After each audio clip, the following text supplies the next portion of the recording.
And next sir Kalyan గారు, ఇష్క్ ఇష్క్ ఫంక్షన్కి వచ్చారు మీరు. ఆ రోజు నేను చెప్పాను అంటే నేను సినిమాలోకి రావడానికి మీ తొలి ప్రేమ సినిమా కానీ మీ యాక్టింగ్ కానీ నేను ఎంత ఇన్స్పైర్ చేశాయో ఆ రోజు మీరు విన్నారు. నెక్స్ట్ ఇంకొంచెం పాట ఆ రోజు మిగిలిపోయిన బ్యాలెన్స్ ఆ రోజు నేను మర్చిపోయిన టెన్షన్ చెప్పలేకపోయాను. సో ఇవాళ అది దాన్ని కొంచెం కంటిన్యూ చేస్తాను. సో ఫస్ట్ సినిమా రావడానికి మెయిన్ కారణం ఆ సినిమా అండ్ ఆయన అయితే. తర్వాత నెక్స్ట్ జయం సినిమా ఇంకా అప్పటికి స్టార్ట్ అవ్వలేదు, నేను హీరోగా ఓకే అవ్వలేదు. సో తేజ గారు ఫస్ట్ టైం నేను చూసి ఆఫీస్కి వెళ్ళినప్పుడు అక్కడ hit screen test. So screen test అంటే ఫస్ట్ వెళ్ళగానే అడిగాడు తేజ గారు అండ్ రామానంద్ గారు ఇద్దరు, నీకు డ్యాన్స్ వచ్చా అన్నారు, నేర్చుకున్నావు అన్నారు. లేదు సార్ డ్యాన్స్ నేను నేర్చుకోలేదు, ఎప్పుడు నేను స్టేజ్ షోస్ చేయలేదు, నాకు రాదు సార్ అన్నాను. కానీ సినిమాలు చూస్తే ఎక్కడ కొన్ని మూమెంట్స్ గుర్తున్నాయి సార్ అన్నాడు. సో సరే మరి నీకేమొచ్చు సార్ డ్యాన్స్ చేయమ్మా అన్నారు. అప్పుడు నేను జస్ట్ ఇలా వచ్చి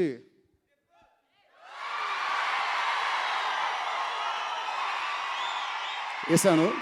ఈ స్టెప్స్ ఎవరు కాదు సార్, ఈ స్టెప్స్ మీవే, మీ తమ్ముడు సినిమాలో బద్రీలో ఇంకా 3 స్టెప్స్ ఉన్నాయి. ఈ స్టెప్స్ వేసేసరికి ఓకే వీడి బాడీలో కొంచెం మూమెంట్ ఉంది, వీడు డ్యాన్స్ చేస్తాడులే అనుకున్నారు. ఆ తర్వాత నెక్స్ట్ అడిగారు నీకు యాక్టింగ్ వచ్చా, స్కూల్లో ఏమన్నా స్టేజ్ చేసావా అంటే లేదు సార్ నా have lot of stage fear, నేను ఎప్పుడు చేయలేదు యాక్టింగ్, ఎప్పుడు ట్రై చేయలేదు. సరే నువ్వు ఇవాళ ఇంటికి వెళ్ళిపో, రేపు మార్నింగ్ రా, వచ్చేటప్పుడు నీకు ఇష్టమైన సీన్ ఏదన్నా ఒకటి నేర్చుకొని రా అని చెప్పారు. So okay sir next day వెళ్ళాను. నెక్స్ట్ డే మార్నింగ్ వచ్చాను. ఆ సీన్ ఏంటంటే తమ్ముడు సినిమాలో ఉంది, శకుంతలా క్యా. సో ఆ సీన్ చేశాను. ఆ సీన్ ఫుల్ నాన్ స్టాప్ చేశాను. అంటే అందరు క్యారెక్టర్లు, మల్లికార్జున్ గారు, అచ్యుత్ గారు, కళ్యాణ్ గారు, అందరు యాక్టర్స్ని కలిసి చేశాను. సో ఆ సీన్ తేజ గారికి బాగా నచ్చి నాన్ స్టాప్గా ఒక 5 సార్లు 6 సార్లు చేయించుకున్నారు. సో సార్ తెలుసో తెలియకో వితౌట్ మీ నోయింగ్ నా లైఫ్లో ఫస్ట్ బ్రేక్ దాంట్లో కూడా యూ హెల్ప్ మీ అలాట్.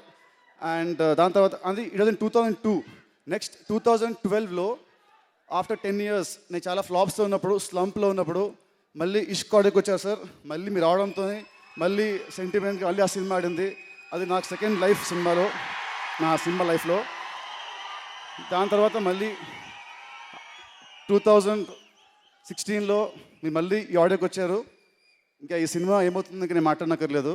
ఈ సినిమా గ్యారంటీ చాలా పెద్ద సినిమా అవుతుంది, చాలా కాన్ఫిడెంట్గా ఉన్నాను. Thank you sir, thank you very much sir. I love you from all the fans.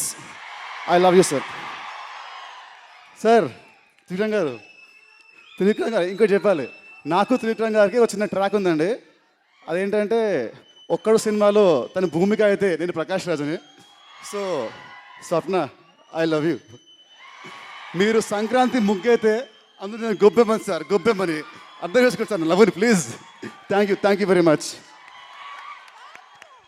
Thank you Nitin.